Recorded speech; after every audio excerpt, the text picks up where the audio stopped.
Hello student, आपका हमारे इस क्लास 12 की फिजिक्स क्लास में बहुत बहुत स्वागत है। उम्मीद करते हैं आप लोग बहुत अच्छे होंगे और बोर्ड एग्जाम की तैयारी में आप लोग तन मन लगा के जुटे होंगे। चलिए भाई, लगे रहिए, लगे रहो। एक साथ आप तैयारी करोगे जब तो याद वाद नहीं होगा। ये मत सोचिएगा कि एग्जाम नजदीक आएगा तो अच्छे से आप तैयार कर लोगे, ये आपकी गलतफहमी है। आप थोड़ा थोड़ा डेली तैयार करते रहिए, डेली आप कुछ ना कुछ याद करते रहिए। एक आध हेडिंग फिजिक्स का डेली पढ़िए, एक आध हेडिंग केमिस्ट्री का डेली याद करिए। और भी जो आपके सब्जेक्ट बनते हैं, हर एक सब्जेक्ट का एक ना एक हेडिंग डेली आप तैयार करिए। थोड़ा थोड़ा तैयार करोगे तो ये मान के चलिए आपका नवंबर दिसंबर तक जो है पूरा फिजिक्स, पूरी केमिस्ट्री जो है और पूरे साइंस जो भी आपके सब्जेक्ट बनते हैं सब अच्छे से तैयार हो जाएंगे।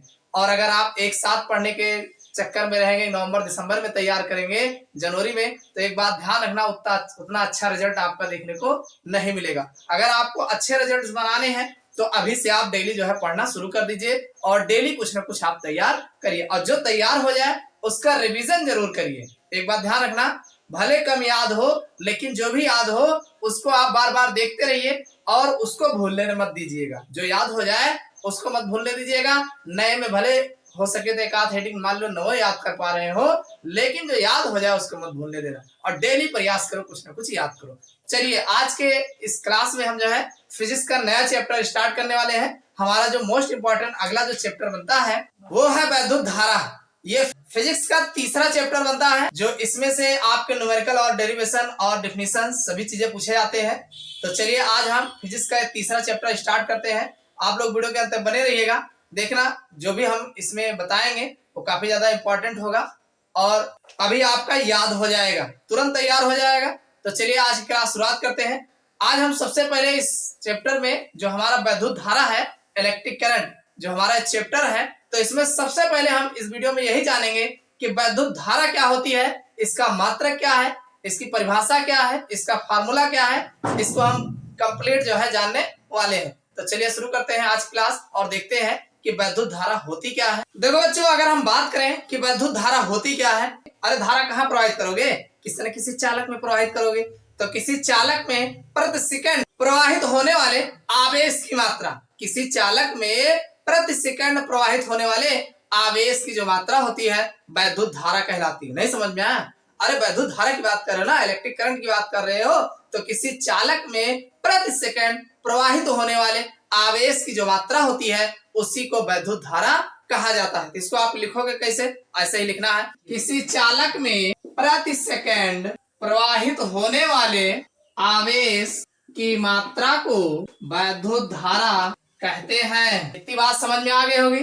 तो किसी चालक में प्रति सेकंड प्रवाहित होने वाले आवेश की जो मात्रा होती है वही वैद्युत धारा कहलाती है। आप लिख सकते हैं वैद्युत धारा बराबर आवेश बटा समय, यानी वैद्युत धारा बराबर आप लिख सकते हैं आवेश बटा समय, यानी समय के अनुसार, यानी प्रति सेकंड प्रवाहित होने वाले आवेश की जो मात्रा होती है वही वैद्युत धारा कहलाती है। भाई आप जानते हैं वैद्युत धारा को आई से प्रदर्शित करते हैं। आवेश जो होता है Q होता है और समय जो होता है वो T होता है।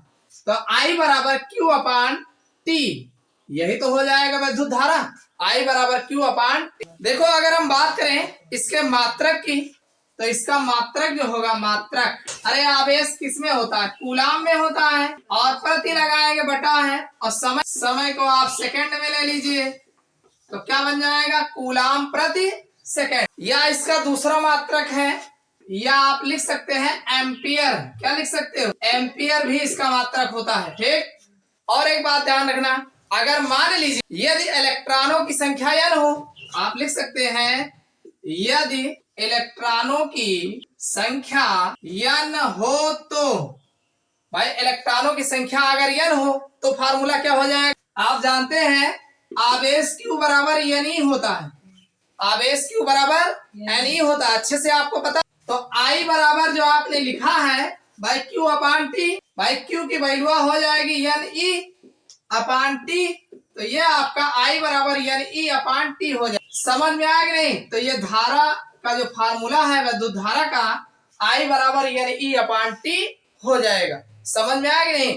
तो ये आपका वैद्युत धारा क्या होती है, इसकी परिभाषा हो गई और इसका फार्मूला क्या है, इसका मात्रा क्या है। तो उम्मीद करता हूँ समझ में आ गया होगा। तो ये बातें आपको कैसी लगी कमेंट करके जरूर बताइएगा। वीडियो को लाइक नहीं किया हो लाइक कर दीजिएगा और चैनल पर नया सब्सक्राइब कर लेना। फिर मिलते हैं अगले क्लास में इसके आगे की टॉपिक को लेकर के।